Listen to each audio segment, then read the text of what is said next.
Today we're going to look at some PHP code the way that Kirk likes to program it. Hi, I'm Kirk. So let's go through some of these lines of code.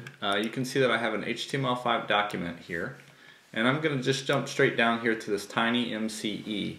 What happened was I wanted to have a little editor that was a WYSIWYG editor. You can see it going on over here, and I can highlight things, and I can make them bold and italics.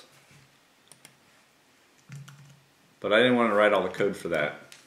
So I came over to TinyMCE and I did this little download here. Clicked on download right there and I downloaded that.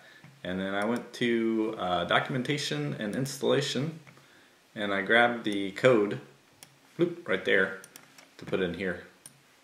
Now initially it had, I'll just show you, it was pretty annoying. It was this file menu bar, file, edit, view, format. That doesn't really belong on a web page. So I did a little searching and trial and error, and I found that code, the menu bar false. And now when I reload, you can see that it's turned off. Then we've got the body, and I have welcome at the top. Let's see, let's just change it to hello. And you can see that I'm changing the stuff. Then we've got some error reporting, which I have turned off right now. But if I wanted to turn it on, I'd just uncomment these lines. I'm going to go ahead and, I don't remember exactly what I was trying to troubleshoot here. So I'm going to uncomment it and reload my page. And you can see variable passed to each is not an array or an object.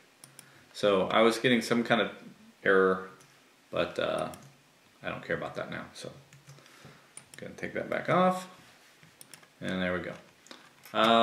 Then you can see I'm using MySQL I_connect, and then all of the information for that. I'm just running on MAMP, which is a local host web browser.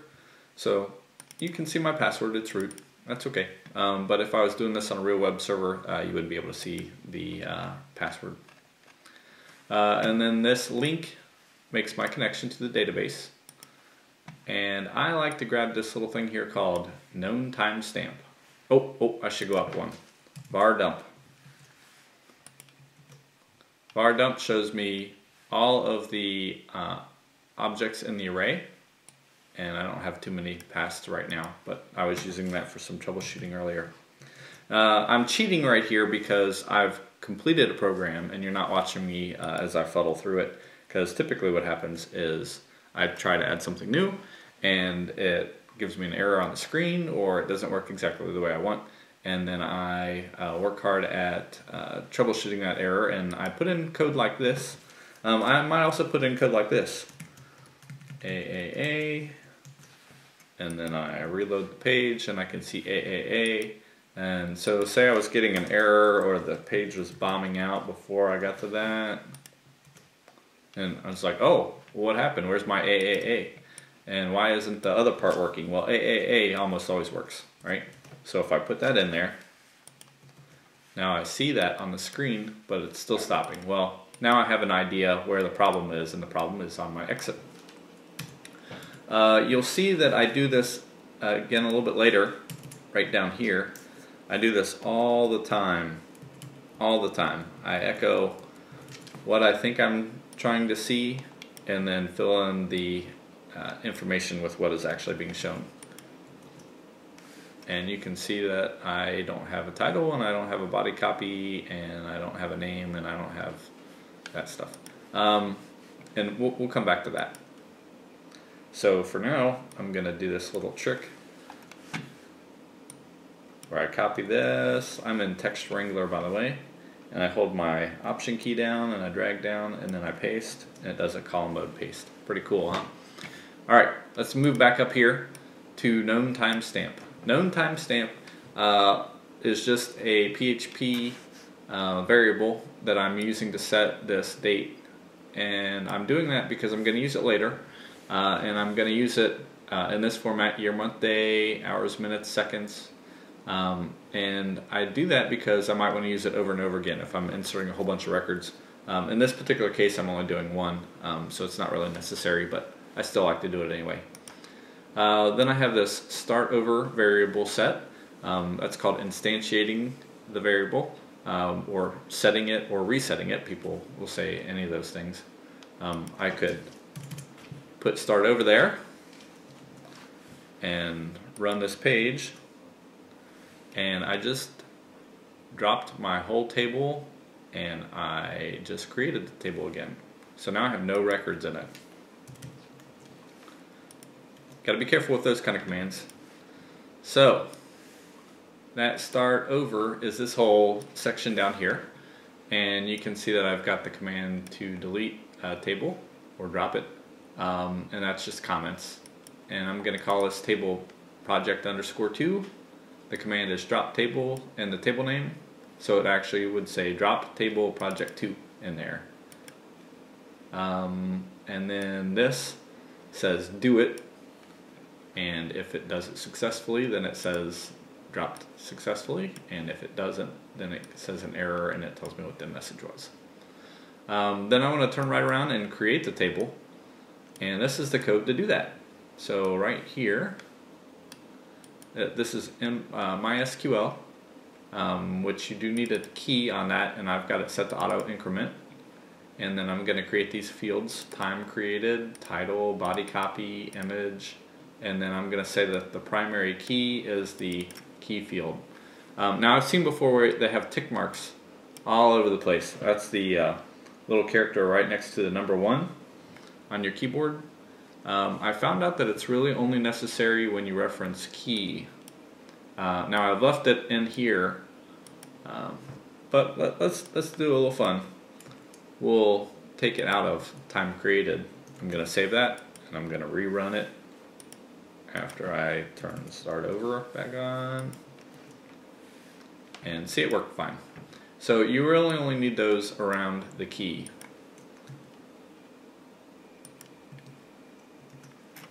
Put this back in, just for fun. And then this closes the link, and then that exits the web page. So when I was doing that maintenance, which you would typically only ever do this once, but when you're starting out, when you're just playing around, you might do it a few times just to get the database where you want, or if you're adding fields or whatever. So typically you're going to leave that off, and a lot of times I will actually go back in here and I will do my option cheat there and paste that, and now it's all commented, and now I don't accidentally drop my table and create it again. Alright, let's move on down to line 92. Line 92, it says if the title is set, that means I went into here and I typed something in title. Something in title. And let's put some cool stuff here, and we'll put that in bold. And I don't remember what those 2 boxes are, so we'll have to come back to that. And let's go ahead and upload a file. This is a really old picture I took of Arizona many years ago. And see, I'm jumping ahead of myself a little bit. You're getting to see the finished product. What I typically do is I would create a form down here, and oh, there we go, longe and lat for longitude and latitude. I'll come back to that. I tell you what, I'm gonna comment that out.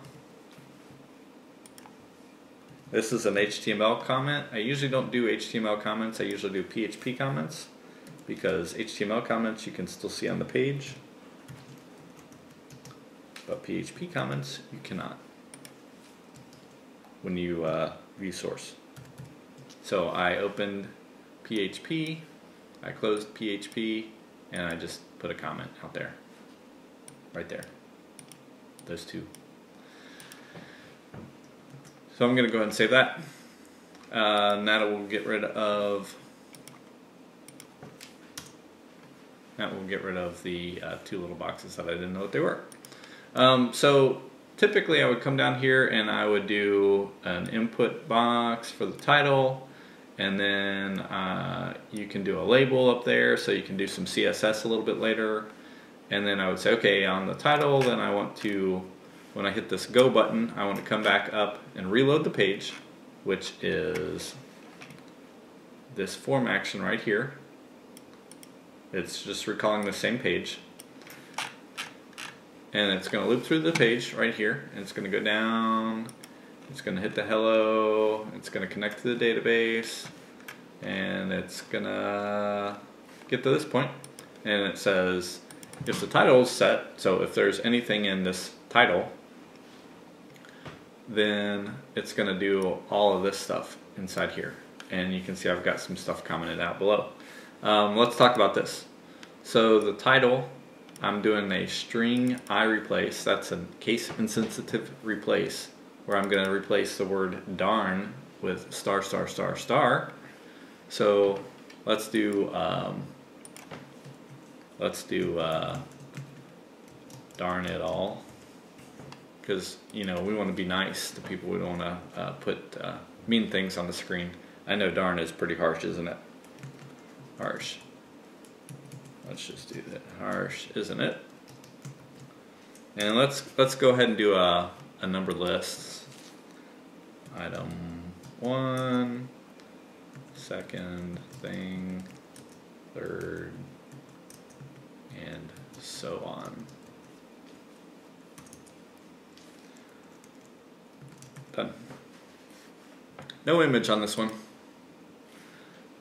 So I've got my CSS is doing some styling there, and this was the insert command. Why are we seeing that? Because on the insert it's setting up the command, and then I'm echoing that out. That is troubleshooting Kirk 101 right there. If I take that out and we do another one,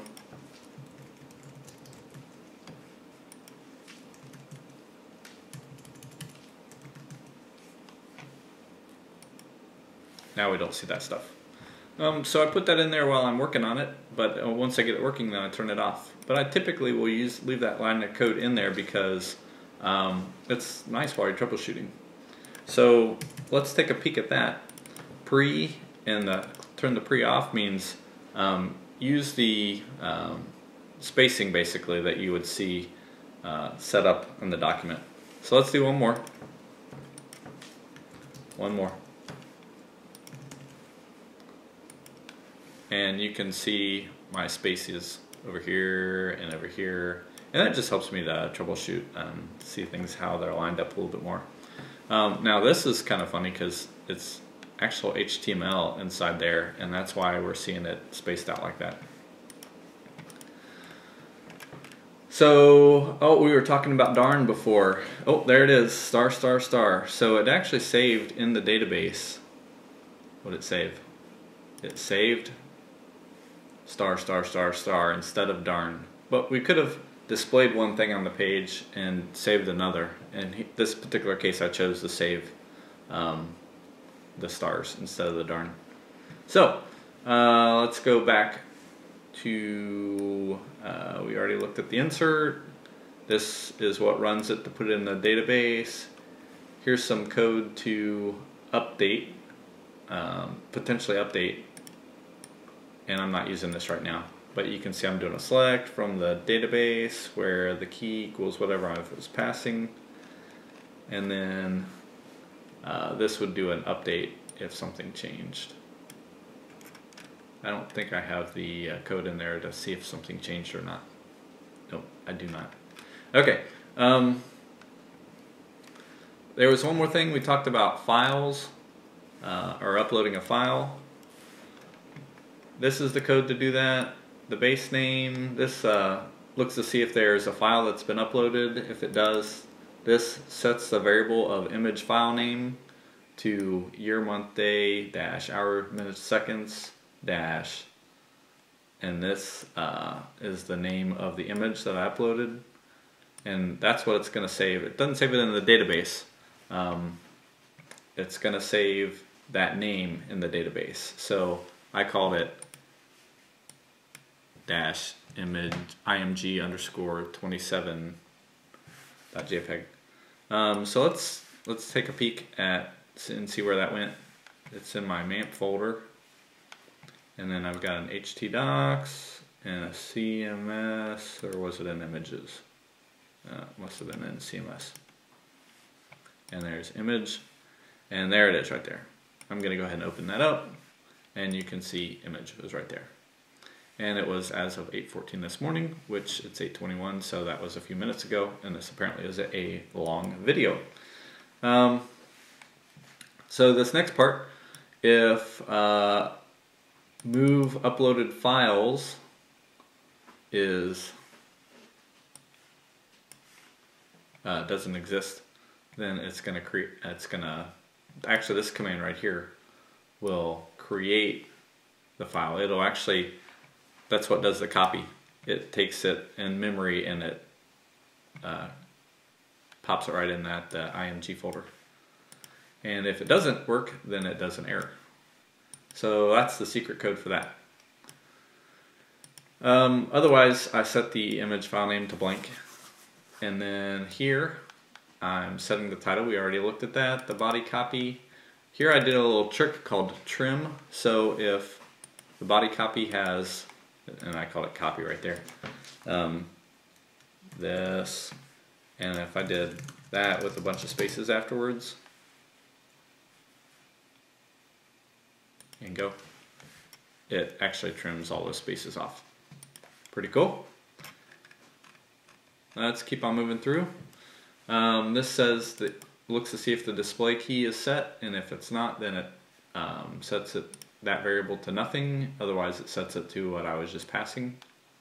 And why am I doing that? That's all for this list of existing posts. So I'm going to click on that one, and you can see up here, oops, sorry about that. I have it displayed up there. What about that picture? Something in the title. Right there's the picture, although it's not working. So let's see why it's not working.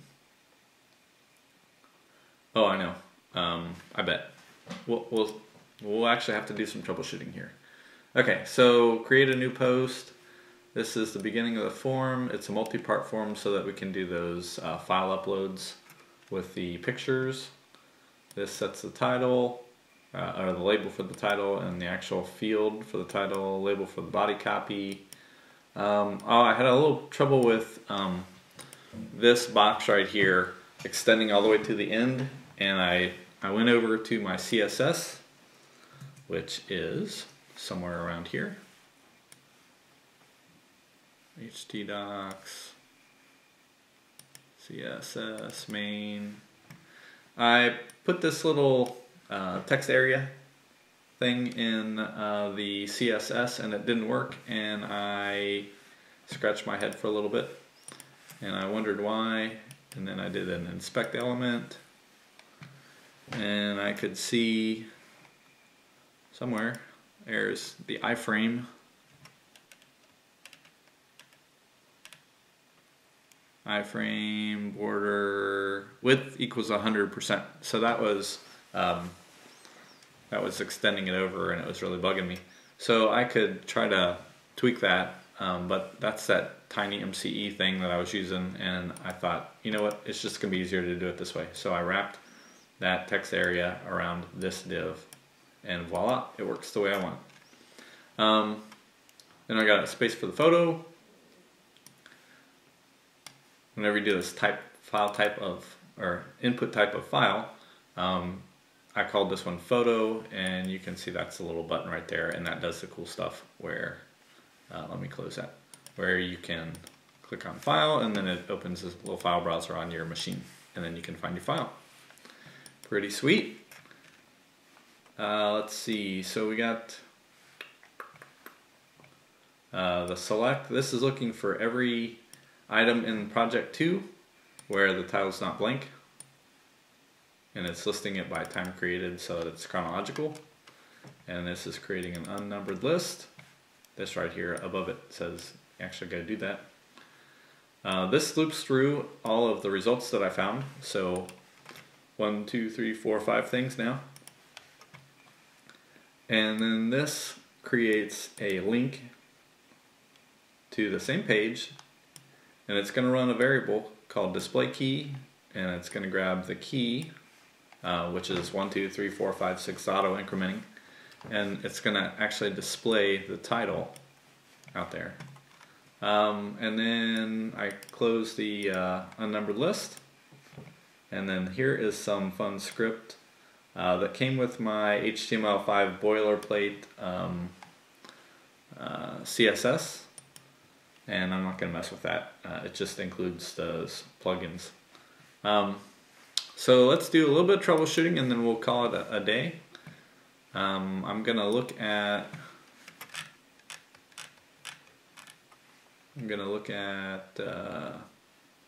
this again, maybe. I'm going to reload the page.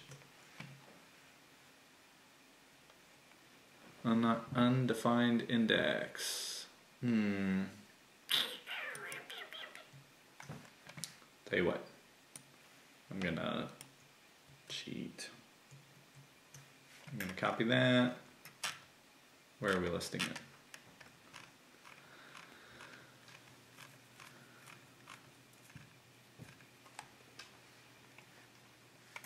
Tell you what, we're just going to put it right down here.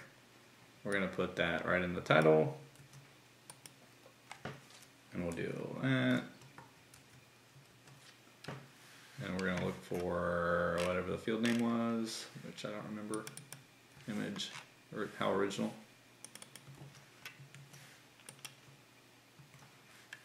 And it's named 20150303-141456. But is that really the name of the image? I don't think so. The name of the image was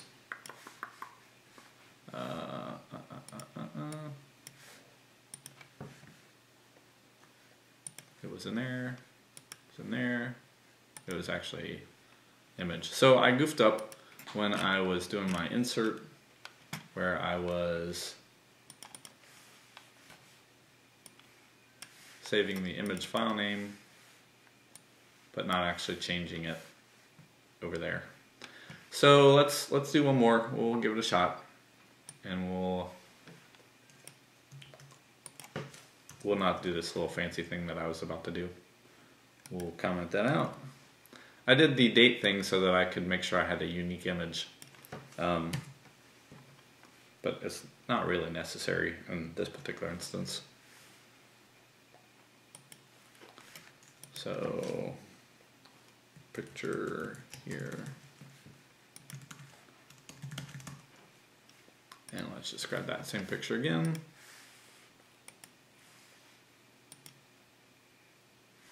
Looks like I'm echoing out my insert, and then there's that, and voila, there's my picture. So this is a pretty cool thing to change the image name, and give me a couple more minutes. I could set that image name to that, but I'm just going to leave it as it is for now. So let's see, there was one other thing I wanted to tell you, and that was the TinyMCE stuff right here. Whenever you use JavaScript, you download it and you put it in the folder that you're using. A lot of people like to use a vendor type folder. I just left it in the initial folders that it was in. So we got TinyMCE, JS, TinyMCE, TinyMCE.min.js. So if I come over here, you can see that I'm in the CMS folder, and I've got a TinyMCE and a JS and a TinyMCE, and then here's my TinyMCE.min.js. Now I could move this folder up 2 levels and put it in a vendor folder or whatever it is. But as long as I reference it over here, I would be fine. So there's some Kirk coding and troubleshooting there. One thing that I like to do that's different than some people is that on that form, I like to keep calling the same page. So it hits this, it reloads the page, it runs through all this code down again. I stay on the same page. I don't have to do any header redirects or anything like that. I'm gonna take that back out, and then I can come over here and I can do one final one.